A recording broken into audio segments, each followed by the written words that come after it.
Now this is going to be part 9 of our FZR restoration.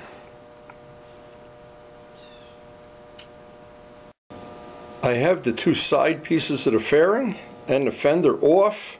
I've done all the repair work, and it's time to pull the paint off. Get rid of all the old paint. So there are really two parts of our project. Parts where we're dealing with brand new material, and obviously prepping that for paint is very different than when you have to remove the old paint. And I have tried a lot of different ways of removing old paint. Now of course the first way is you can just sand this down with 1000 grit, which is what you do if you're going to flip a bike, and paint over it. Now the problem with that is twofold. These parts are flexible, and what happens if you build up the paint too thick on them, once the paint gets, modern automotive paint is relatively flexible as opposed to old school lacquer. But what can happen is as you build these coats of paint up, it has more and more tendency to run little cracks in the paint, or in the worst case, chip out. So to be honest, any real high quality job, you want to go down to bare metal, bare plastic, and is the best chance you're going to have the paint, it'll stand the test of time.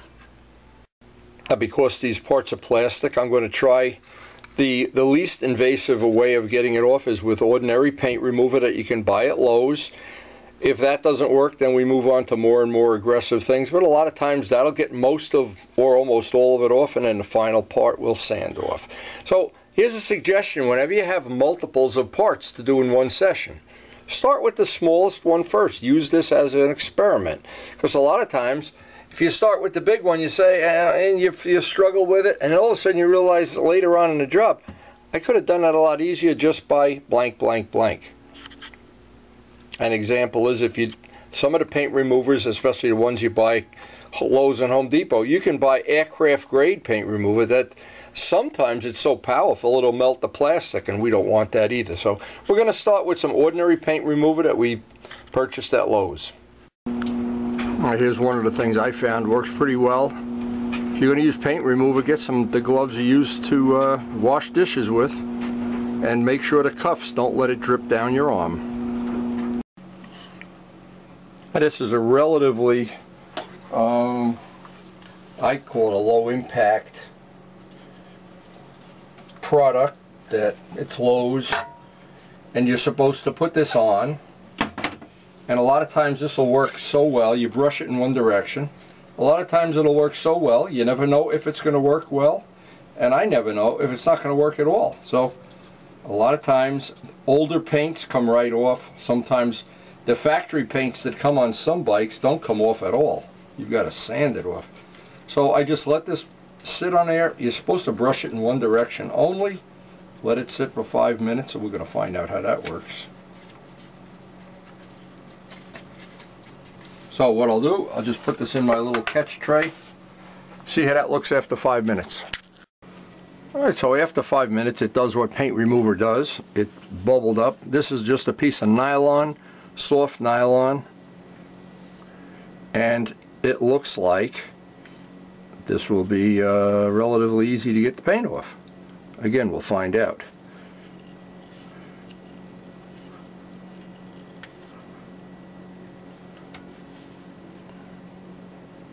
Now I'm working over an open sink with some newspaper just so I can catch everything that falls in there conveniently.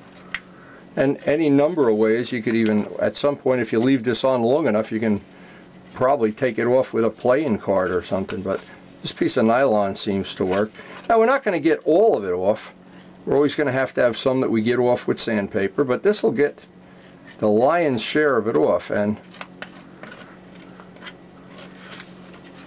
the biggest job is going to be when we go to do the gas tank. I remember that gas tank with all those skulls on it. Oh my God, did that bring back...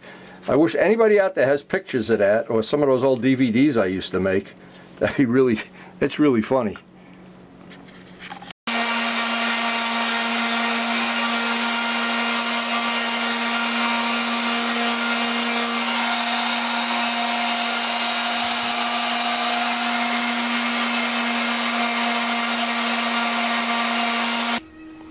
Got a rotary sander with some 400, cleaned that up. Any of this, a little piece I'll get out here with a razor blade. I want to get as much off as I can. And I have the detail sander. I can just hit some of the spots back here just to get some of this a little bit nicer than it is. Just nicer working with these parts.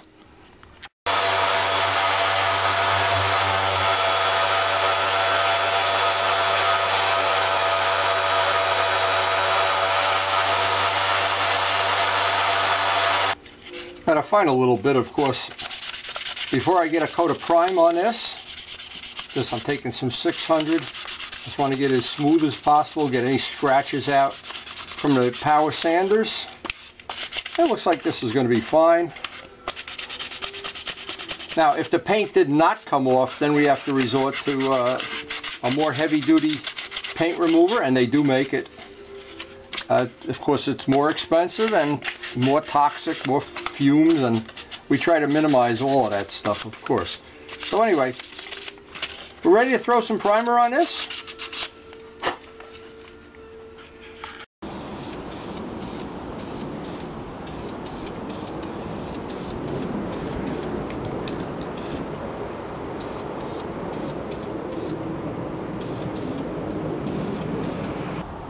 Okay, now we'll be cycling in, giving that 3 coats of primer.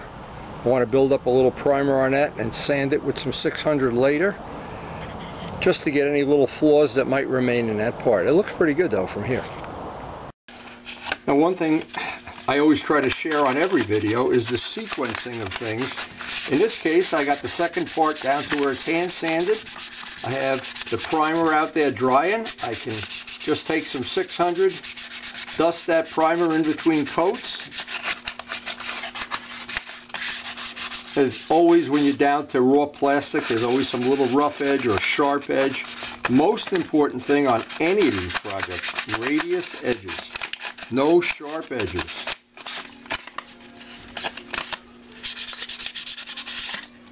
And this one is pretty much ready for primer too.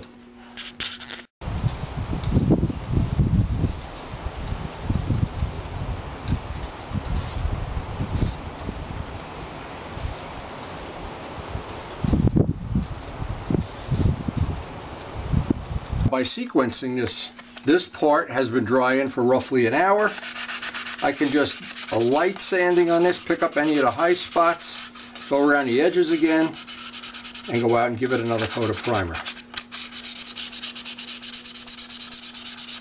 And I'm putting these primer coats on thin as possible, just enough to cover.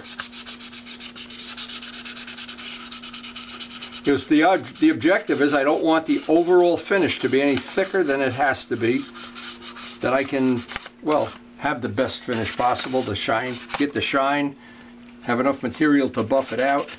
But you've got to start with this part of it, the foundation, nice, smooth, and without any big gouges or flaws or anything in it. And this is now ready for the next coat of primer.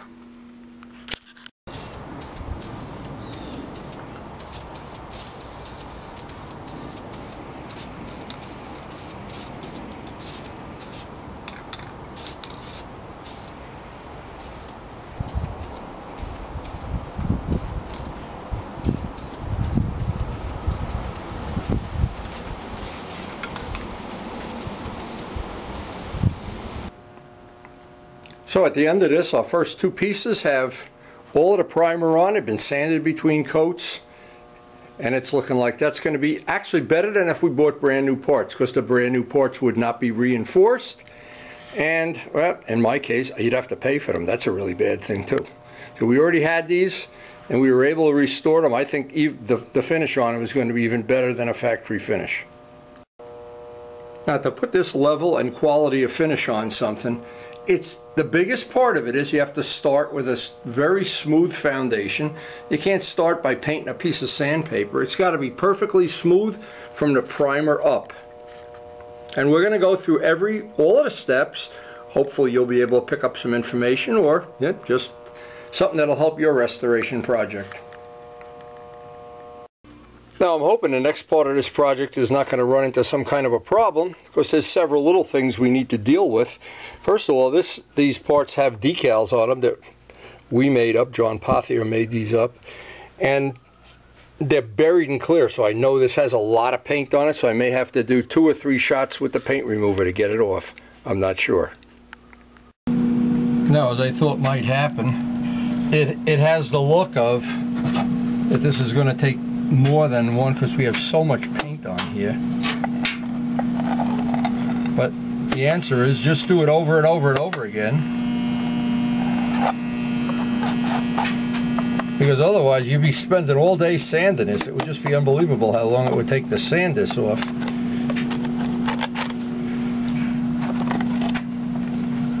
So rather than tie up the camera time, I'm just going to give this a second and a third coat. See how much of this we can get off. Just takes time.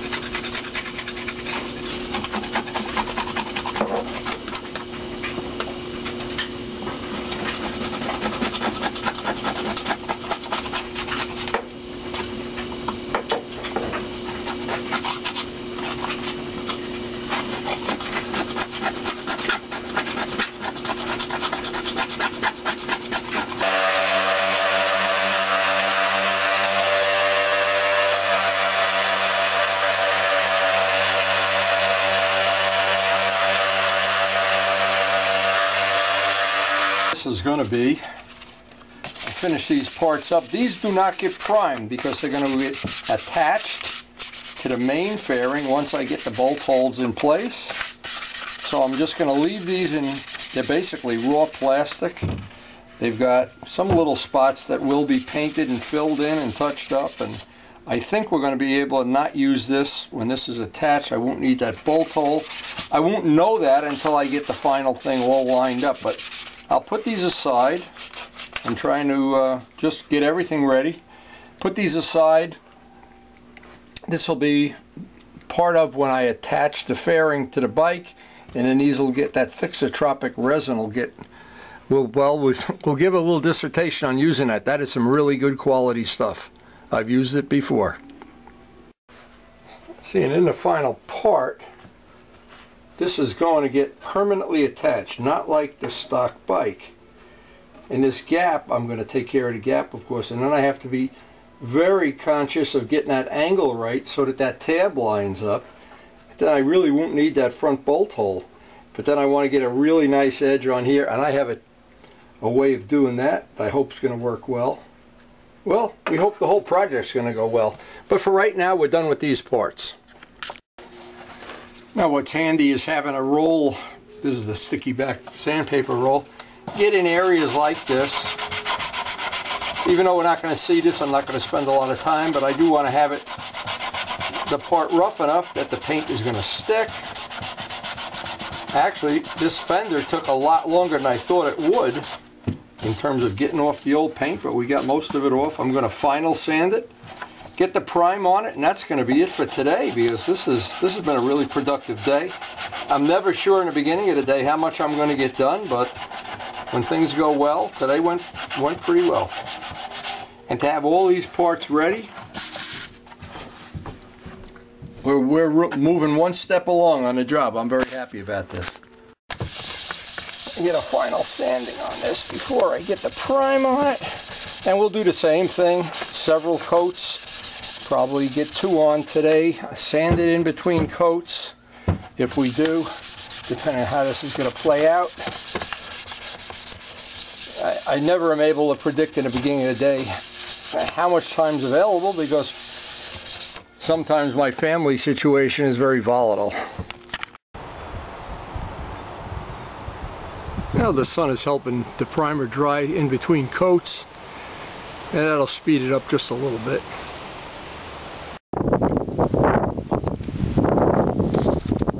Boy, that wind is blowing. Oh man.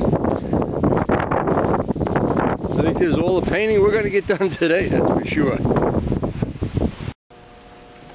Well, we did get these parts in primer. The other parts do not get primed.